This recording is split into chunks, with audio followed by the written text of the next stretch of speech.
Lindsay and welcome back to my channel. So today I wanted to have kind of a little discussion that I'm honestly a little bit nervous to film because I don't want to sound dumb and I'm trying to do some like deep social analytical stuff and like I just might sound like an idiot, so don't judge me. If you read the title, you probably came into this video with some preconceived notions about what this whole discussion is going to be about. And probably you have followed the Twitter discussions. They're kind of cyclical. They come around every 6 months, it seems, where we discuss, is YA still for young teen readers anymore, or have adults kind of taken over with this heavy graphic content? What is going on? Save the children! And then on top of that, I asked for some spicy hot takes on my community tab. By the way, if you haven't left a hot take yet, go leave a hot take on that comment or down below because I really need them for a video I'm planning to do. Leave me your spiciest, juiciest hot takes about the authortube community, writing, or just publishing in general. But someone left me a hot take kind of like discussing this whole thing, and it really got me thinking in a very particular way about this situation, particularly through the lens of like YA fantasy or sci-fi fantasy, some kind of YA speculative second world story. There's a phenomenon happening here that doesn't happen in any kind of first world, our world, contemporary YA story. Like, for a bit of background, I'm pretty sure that we all kind of know where the idea of the teenager came from. If you haven't, I'm not a historian, so I'm just gonna give you like the Clip Notes version. Basically, teenagedom came around like in the 1920s in the Western society, and we had the introduction of like childhood labor laws, saying kids couldn't work, you know, in the mills when they're 12.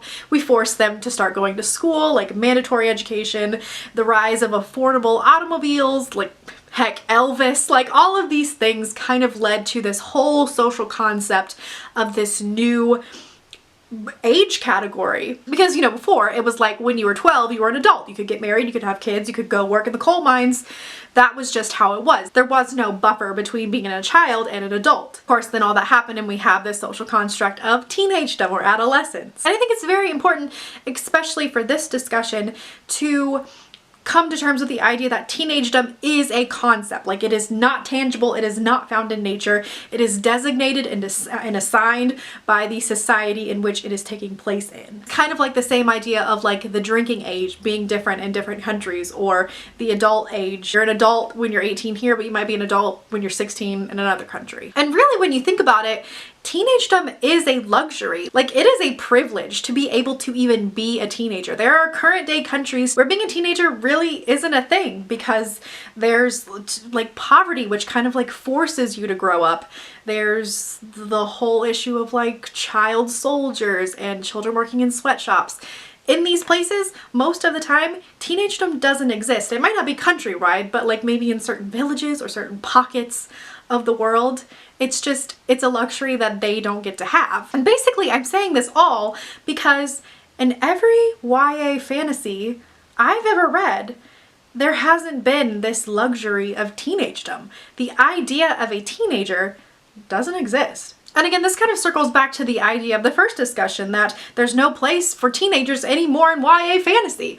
But if we follow the steps of how to get the social concept that is teenagedom and the situations that a community has to be in, we can logically assume that these YA characters in these teenage books are actually adults according to their society. Therefore, to keep this sense of internal logic in your story and realism, it makes sense that these teen characters are encountering adult things, adult themes like war and murder and sex and violence and even like marriage and parenthood sometimes. We know like some 60% of YA readers are actually adults, and that kind of has like a loop effect on the marketing strategy of publishers and booksellers, because if you've got 60% of your audience being the ones buying a book, you want to write material that is catered to that age group.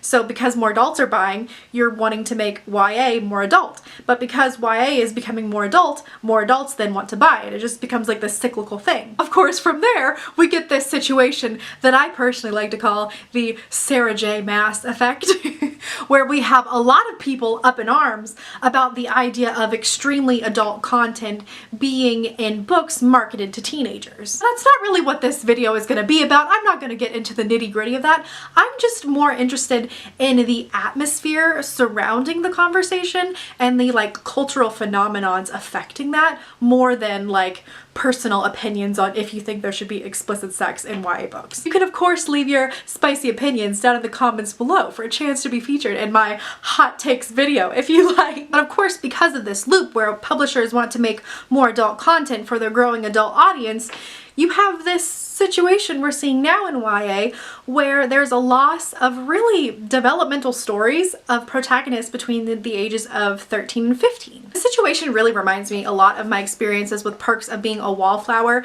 I read this when I was 14 years old, which is again in that age group which we don't really see YA protagonists at this point anymore. This is about a 14-year-old boy starting high school, exploring social situations and with identity and mental illness and sexuality, things that I was just starting to think of, and I really felt so seen by having this book. And actually to this day, I don't know if another book has ever touched me and impacted me and made me feel less alone than this book ever has. And I find it so heartbreaking in a way that there is a whole demographic of new teens that are never going to get this experience. So all this being said and it being assessed that these protagonists in teen books are not truly teens in their own world, how do we still make these adult characters relatable for teen readers? In my opinion, the best way to do this that I have read in some of the greatest YA novels, in my opinion, is that the author brings this concept of coming of age into their adult protagonist that is going to be relatable to their YA audience. Because the idea of like coming of age is like this universal romanticized notion, you know, like everyone experiences their first kiss or their first love, their first fight, to think for themselves, to discover truths, to figure out who they are. It doesn't matter what society you live in, what time period you live in, what country you live in. Everyone goes through this. Even as an adult reader, even if you've already had like your self-revelation and you know who you are and you've had your first kiss or your first 50 kisses, you can still remember fondly, or maybe not so fondly, of, you know, these coming of age things that happen to you. I'm getting a little ineloquent as this video goes on. Now, another method that some writers take that I think is actually detrimental to your book and to like teenagedom as a culture as a whole is this idea of to make your adult or YA or second world characters feel like teens, you have to make them moody or neurotic or flighty or haughty or immature, one of these things, because all teenagers are all of these things always. These characteristics that we're kind of like socially taught to accept and expect of teenagers is not only like offensive, it's super superficial. Defining your YA characters as being moody or making bad decisions all the time and that being like their critical personality trait is like not only feeding into like this trivialization of teenagers as a whole, like, you know, teenagers are always a joke, whatever teenagers like doesn't matter, i.e. Twilight, but that's a whole other discussion. But that doesn't only trivialize that age group, it also doesn't get to the point that traits don't define an age category, experiences do. And I think there's a whole other discussion to be had too about YA being such a new genre or a new age category in itself that we don't really have a set amount of norms like other age categories do. We've always had children's stories and we've always had adult stories, like some of these going back thousands of years. These are pretty set categories, and while they might have a few things changing throughout the years, they're pretty set in their ways. YA is genuinely newer, and there's a lot of discussion about when it started. Again, that's a whole other video, but genuinely it's agreed that it's not more than like 60 years old, and even then I feel like the boom in YA, especially in popularity, is much smaller, maybe like 20 years old-ish, maybe 10, 15? I don't know. But because it's so new, everything in the YA category is really unpredictable. We don't know where it's gonna go. We don't know if this norm of having really adult themes in our young teen books is gonna be the norm, is gonna be the way it is for the next 80 years. Or it might regress back and we might get this burst of younger teen books, which I really hope that we do. Unfortunately, the only way I think that we will get that that slot allowed to 13, 14, 15-year-old YA stories is if a already very established author writes that book and kind of opens the marketing jar so that booksellers and publishers will be like, oh yeah, we made money off this one, let's snap up a whole bunch of others. Because really and truly, this whole entire situation is because of money and capitalism and like publishers and booksellers wanting to make the most money they can. And they're pulling all of the strings whether they mean to or not. So circling back, to answer the question of this video, are there really teens in YA fantasy? I think technically the answer is no. But these stories are consumed by real teen readers and therefore should reflect a genuine teen experience, making these adult fantasy characters feel like teens.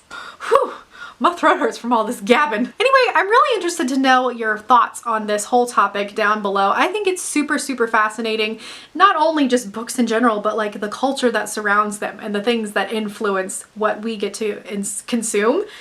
Fascinating. Anyways, you guys, let me know if you agree. If you disagree, that's fine. I definitely want to hear your opinions down below. And let me know where you think the state of YA fantasy is heading. Thank you guys so much for watching. Don't forget to like and subscribe, and I will see you guys in the next one. Bye!